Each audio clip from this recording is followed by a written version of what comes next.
Auto ಚಾಲಕರ ದುಸ್ಥಿತಿ ಹೇಗಿದೆ ಅನ್ನೋದಕ್ಕೆ ಅವ್ರು ಆಡ್ತಾ ಇರುವಂಥ ಮಾತುಗಳೇ ಸಾಕ್ಷಿ. ಜೀವನಕ್ಕಾಗಿ ಕಳ್ಳತನ ದರೋಡೆ ಮಾಡಬೇಕಾಗಿರುವಂಥ ಸನ್ನಿವೇಶ ಬಂದಿದೆ. ಇಲ್ಲದೆ ಹೋದರೆ ಚಾಲಕರು ವಿಷ ಕುಡಿದು ಸಾಯ್ತಾರೆ ಅಂತ ಬೆಂಗಳೂರಿನ ಸಾರಕ್ಕಿಯಲ್ಲಿ ಆಟೋ ಚಾಲಕರು ತಮ್ಮ ಅಳಲನ್ನು ವ್ಯಕ್ತಪಡಿಸ್ತಾ ಇದ್ದಾರೆ.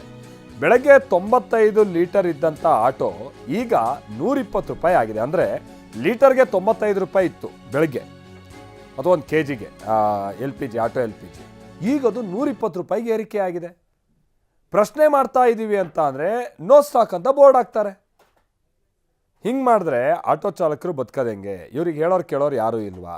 ಈ ಪ್ರೈಸ್ ಫಿಕ್ಸೇಷನ್ಗೆಲ್ಲ ಸಂಬಂಧಪಟ್ಟಂಗೆ ಒಂದು ನೀತಿ ನಿಯಮ ಇಲ್ವಾ? ಈ ರೀತಿಯಾಗಿ ಆಟೋ ಚಾಲಕರು ಭಾಳ ವ್ಯಾಲಿಡ್ ಆದಂಥ ಪ್ರಶ್ನೆಗಳನ್ನು ಇಡ್ತಾ ಇದ್ದಾರೆ. ಭಾಳಷ್ಟು ಈ ಆಟೋ ಚಾಲಕರುಗಳು, ಅದರಲ್ಲಿ ಸಾರಕ್ಕಿ ಬಳಿ ಈ ರೀತಿಯಾಗಿ ಸಮಸ್ಯೆ ಅನುಭವಿಸ್ತಾ ಇರೋರು ನಮ್ಮ ಜೊತೆಗೆ ಮಾತನಾಡಿದರೆ ಬನ್ನಿ ಕೇಳೋಣ. 25 ರೂಪಾಯಿ ಇತ್ತು. ಆ ಥರ ಏನು ಬಂದು ಗ್ಯಾಸ್ ಖಾಲಿ ಮಾಡಿದ್ರು. ಅನ್ಲೋಡ್ ಆಗ್ತಾ ಇದೆ, ಒಂದು 10 ನಿಮಿಷ ವೆಯ್ಟ್ ಮಾಡಿ ಅಂದರು. ನಾವು ವೆಯ್ಟ್ ಮಾಡ್ಕೊಂಡು ನಿಂತಿದ್ದೀವಿ. ಆಮೇಲೆ ಪಟ್ಟಂತ 120 ರೂಪಾಯಿ ಬೋರ್ಡ್ ಹಾಕ್ಬಿಟ್ಟವ್ರೆ. 120 ರೂಪಾಯಿ ಕೊಟ್ಟರೆ ನಾವು ಗ್ಯಾಸ್ ಹಾಕ್ತೀವಿ, ಇಲ್ಲ ಅದು ಹಾಕಲ್ಲ, ಇಲ್ಲ ಗಾಡಿ ಎತ್ಕೊಂಡು ಹೋಗಿ ಅಂತ ಯಾರಿಗೂ ಆಗ್ತಾ ಇಲ್ಲ. ಅಲ್ಲಿ ಓನರ್ ಕರೆದ್ರೆ ಓನರ್ ಬರ್ತಾ ಇಲ್ಲ, ಬರೀ ಮ್ಯಾನೇಜರ್ ಇದ್ದಾನೆ. ಮ್ಯಾನೇಜರ್ ಬಿಟ್ಟು ಇಲ್ಲ ಸರ್ ನಾವು ಅಷ್ಟಕ್ಕೆ ಹಾಕೋದು, ನಾವು ಬಿಡಾಕಲ್ಲಿ ತೊಗೊಂಡಿದ್ದೀವಿ ಅಂತ ಹೇಳ್ತಾವ್ರ ಸರ್. ಈಗ ಒಂದೂವರೆ ತಿಂಗಳು ಗ್ಯಾಸ್ ಸಿಗ್ತಾ ಇದ್ರೆ ಆಟೋ ಡ್ರೈವರ್ ಎಲ್ಲ ದೊಡ್ಡ ಮಾಡಬೇಕು, ಇಲ್ಲ ಲೂಟಿ ಮಾಡಬೇಕು, ಇಲ್ಲ ಏನಾರ ಮಾಡ್ಬೇಕು ಸರ್. ಅಷ್ಟೊಂದು ನಾವು ಬೆಲೆ ಕೊಟ್ಟು ಗ್ಯಾಸ್ ಹಾಕ್ಬಿಟ್ಟು ನಾವು ಹೆಂಡತಿ ಮಕ್ಕಳಿಗೆ ಸಾಕೋದು ಯಾವ ಥರ, ಬದುಕೋದು ಯಾವ ಥರ ಸರ್? ತುಂಬ ಕಷ್ಟ ಇದೆ. 90 ರೂಪಾಯಿ ಇತ್ತು, ಎರಡು 90 ರೂಪಾಯಿ ಇತ್ತು. ಇವ್ರು 90 ರೂಪಾಯಿ ಹಾಕ್ತಂತ ಹೇಳಿದ್ರು. ಅನ್ಲೋಡ್ ಆದಮೇಲೆ 120 ರೂಪಾಯಿ ಬೋರ್ಡ್ ಹಾಕ್ಬಿಟ್ಟು ಹಾಕಿಲ್ಲ ಹೋಗಿ ಅಂದರು. 7 ಗಂಟೆ ಬಂದಿರೋದು, ಎಷ್ಟೋ 12 ಗಂಟೆ 1 ಗಂಟೆ ಆಯಿತು. ಇನ್ನು ಹೋಗಿ ಹೆಂಗೆ ದುಡಿಯೋದು ನಾವು?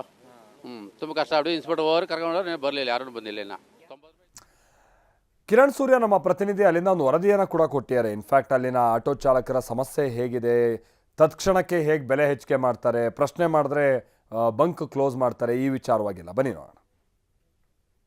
ನಾನೀಗ ಸಾರಕ್ಕಿ ಸಿಗ್ನಲ್ ಬಳಿ ಇರುವಂತಹ ಗೋ ಗ್ಯಾಸ್ನ ಮುಂಭಾಗದಲ್ಲಿದ್ದೀನಿ. ನಾನು ಕೂಡ ದೃಶ್ಯಗಳಲ್ಲಿ ತೋರಿಸ್ತಾ ಇದ್ದೀನಿ.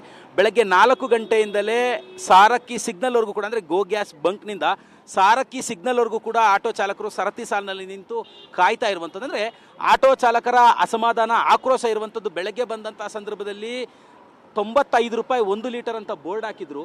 ಅದಾದ ನಂತರದಲ್ಲಿ ಈಗ ಏಕಾಏಕಿಯಾಗಿ 120 ರೂಪಾಯಿ ಬೋರ್ಡನ್ನು ಹಾಕಿದ್ದಾರೆ. ಈ 120 ರೂಪಾಯಿ ಬೋರ್ಡ್ ಹಾಕಿರುವಂಥದ್ದು ಎಷ್ಟರ ಮಟ್ಟಿಗೆ ಸರಿ ಅಂತೇಳಿ ಅಸಮಾಧಾನ, ಆಕ್ರೋಶವನ್ನು ವ್ಯಕ್ತಪಡಿಸಿದ್ರು. ನಂತರ ಪೊಲೀಸರಿಗೆ ದೂರನ್ನು ಕೂಡ ನೀಡಿದರು. ಸ್ಥಳಕ್ಕೆ ಬಂದಂಥ ಕುಮಾರಸ್ವಾಮಿ ಲೇಔಟ್ನ ಪೊಲೀಸರು ಸದ್ಯ ಈಗ ಆಟೋ ಚಾಲಕರನ್ನ ಸ್ಟೇಷನ್ಗೆ ಕರೆದುಕೊಂಡೋಗಿದ್ದಾರೆ. ಇಲ್ಲಿದ್ದಂತಹ ಮ್ಯಾನೇಜರ್ನ ಕೂಡ ಕರೆದುಕೊಂಡೋಗಿರುವಂಥದ್ದು. ಯಾಕೆ ಇಷ್ಟು ದರವನ್ನು ತೆಗೆದುಕೊಳ್ತಿದ್ದೀರಾ ಅನ್ನುವಂಥ ಒಂದು ಪ್ರಶ್ನೆಯನ್ನು ಕೂಡ ಈಗಾಗಲೇ ಪೊಲೀಸರು ಮ್ಯಾನೇಜರನ್ನು ಕೇಳ್ತಾ ಇರುವಂಥ. ಅದರ ಮ್ಯಾನೇಜರ್ ಹತ್ರ ಇದಕ್ಕೆ ಸಂಬಂಧಪಟ್ಟಂತೆ ಯಾವುದೇ ಥರವಾದಂಥ ಸರಿಯಾದಂತಹ ಸ್ಪಷ್ಟತೆ ಇಲ್ಲ. ಈ ಬಗೆಗೆ ಮಾತಾಡಲಿಕ್ಕೆ ನನ್ನ ಜೊತೆಲಿ ಆಟೋ ಚಾಲಕರು ಕೂಡ ಇದ್ದಾರೆ. ಸರ್, ತಾವು ಬೆಳಗ್ಗೆ ಎಷ್ಟೊತ್ತಿಗೆ ಬಂದ್ರಿ, ಎಲ್ಲಿಂದ ಬಂದ್ರಿ ಸರ್? ಸರ್, ಬೆಳಗ್ಗೆ ನಾನು ಯಾರಪ್ಪ ನಗರದಿಂದ ಬಂದೆ ಸರ್. 4:05 ಗಂಟೆ ಇತ್ತು, ಬಂದೆ. ಗ್ಯಾಸ್ ಹಾಕ್ತಾಯಿದ್ರು. 95 ರೂಪಾಯಿ ಗ್ಯಾಸ್ ಒಂದು ಲೀಟ್ರ್ ಗ್ಯಾಸ್ ಬೆಲೆ 95 ರೂಪಾಯಿ ಇತ್ತು ಸರ್. ಆಮೇಲೆ ಲೋಡ್ ಬಂತು, ಅನ್ಲೋಡ್ ಆಗ್ತಾ ಇದೆ, ಒಂದು 10 ನಿಮಿಷ ವೆಯ್ಟ್ ಮಾಡಿ ಅಂದರು. ಬೆಳಗ್ಗೆ ನಾವು ಇನ್ನೂವರೆಗೂ ವೆಯ್ಟ್ ಮಾಡಿದ್ದೀವಿ. ಈಗ ಬಂದ್ಬಿಟ್ಟು 120 ರೂಪಾಯಿ ಬೋರ್ಡ್ ಹಾಕ್ಬಿಟ್ಟು ಇಲ್ಲ ರೀ 120 ರೂಪಾಯಿ ಕೊಟ್ಟರೆ ಗ್ಯಾಸ್ ಹಾಕ್ತೀವಿ, ಇಲ್ಲಾಂದ್ರೆ ಹಾಕಲ್ಲ ಗ್ಯಾಸ್ ಅಂದು ನಮ್ಮ ಮೇಲೆ ದೌರ್ಜನ್ಯ ಮಾಡ್ತಾರೆ ಸರ್. 120 ರೂಪಾಯಿ ನಾವು ಗ್ಯಾಸ್ ಹಾಕೋಬಿಟ್ಟು ಹೋಗಿ ರೋಡಲ್ಲಿ ಬೀದಿಲಿ ಸುತ್ತಿ ನಾವು ಸಂಪಾದನೆ ಮಾಡೋಕೆ ಆಗ್ತಾ ಇಲ್ಲ. ಬಿಸ್ನೆಸ್ಸು ಬೇರೆ ಇಲ್ಲ ಸರ್. ಇಲ್ಲಿ ಸರ್ಕಾರ ಏನು ನಮಗೆ ಸಹಾಯನೂ ಮಾಡ್ತಾ ಇಲ್ಲ. ಬರೀ ಅವ್ರ ಮನೆಯಲ್ಲಿ ಅವರು ನೋಡ್ಕೊಳ್ತಾರೆ ಸರ್. ಸರ್ಕಾರನು, ಇಲ್ಲಿ ಕರ್ನಾಟಕ ಸರ್ಕಾರನು ಅವ್ರ ಮನೆಯವ್ರು ನೋಡ್ಕೊಂಡ್ಬಿಡ್ತಾವ್ರೆ ಸರ್. ನಮ್ಮ ಮನೇದು ಯಾರು ನೋಡ್ತಾವ್ರೆ? ನಮ್ಮ ಮನೇಲಿ ತುಂಬ ಕಷ್ಟ ಇದೆ. ನಾವು ದುಡ್ದು ಹೆಂಡತಿ ಮಕ್ಕಳಿಗೆ ಸಾಕೋದು ಯಾವ ಥರ, ಸಾಲದವ್ರಿಗೆ ಸಾಲ ಕೊಡೋದು ಯಾವ ಥರ ಸರ್? ಈಗ ಇದೇ ಥರ ಒಂದು ತಿಂಗಳು ಆಗಿದ್ರೆ ಸರ್, ಎಲ್ಲ ಆಟೋ ಡ್ರೈವರ್ ಸೇರಿ ದೊಡ್ಡ ಮಾಡ್ತಾರೆ, ಲೂಟಿ ಮಾಡ್ತಾರೆ, ಕಳ್ತನ ಮಾಡ್ತಾರೆ ಸರ್. ಆಮೇಲೆ ಏನು ಮಾಡ್ತಾರೆ ಸರ್ಕಾರ, ಆಮೇಲೆ ನೋಡೋಣ ಸರ್. ಮತ್ತೊಬ್ಬರು ಕೂಡ ನನ್ನ ಜೊತೆಲಿದ್ದಾರೆ. ಸರ್, ತಾವೇನು ಹೇಳ್ತೀರಾ? ಈ ಒಂದು ದರ ಏರಿಕೆ, ಈಗ ಅದನ್ನು ಪ್ರಶ್ನೆ ಮಾಡ್ತಿದ್ದಂತೆ ನೋ ಗ್ಯಾಸ್ ಅಂತ ಬೋರ್ಡ್ ಹಾಕಿರುವಂಥದ್ದು ಎಷ್ಟರ ಮಟ್ಟಿಗೆ ಸರಿ ಅಂತ? ಸರ್, ನಾವೀಗ ಆಲ್ರೆಡಿ ಈಗ ನಮಗೆ 1 ತಿಂಗಳಿಂದ ಕರೆಕ್ಟಾಗಿ ಗ್ಯಾಸ್ ಸಿಗ್ತಾಯಿಲ್ಲ. ಈಗ ಮತ್ತು ಎಲ್ಲ ಕಡೆಯಲ್ಲೂ ಅಲ್ದಾಡ್ತಾ ಇದ್ದೀವಿ. ನಮ್ಮದು ಈಗ ಆಲ್ರೆಡಿ ರೋಡ್ 3 ದಿವಸದಿಂದ ಮನೇಲಿ ನಿಲ್ಸಿದ್ದೀನಿ. ಗಾಡಿ ಲೋನ್ ಬೇರೆ ಕಟ್ಟಬೇಕು. ಲೋನ್ ಅವ್ರು ಫೋನ್ ಮಾಡಿದ್ರು ನನಗೆ, ಗಾಡಿ 2 ದಿವಸ ಟೈಮ್ ಕೊಡ್ತೀನಿ, ಇಲ್ಲಾರು ಗಾಡಿ ಸೀಸ್ ಮಾಡಾಕ್ತೀನಿ ಅಂತ. ಈ ಥರ ಎಲ್ಲೋ ಗ್ಯಾಸ್ ಸಿಕ್ಕಲಿಲ್ಲ, ಗಾಡಿ ಸೀಸ್ ಮಾಡಾಕ್ತಾರೆ. ನಾವೇನು ಮಾಡೋಣ ಸರ್? ಈಗ ಲೋನ್ ಕಟ್ಕೋಬೇಕು, ಮನೆ ಕಡೆ ನೋಡ್ಕೋಬೇಕು, ಎಲ್ಲ ಕಡೆಯಲ್ಲೂ ನಾವು ನೋಡ್ಕೋಬೇಕು. ಎಲ್ಲೋ ನಮಗೆ ಗ್ಯಾಸ್ ಸಮಸ್ಯೆ ಸಿಗ್ತಲ್ಲ.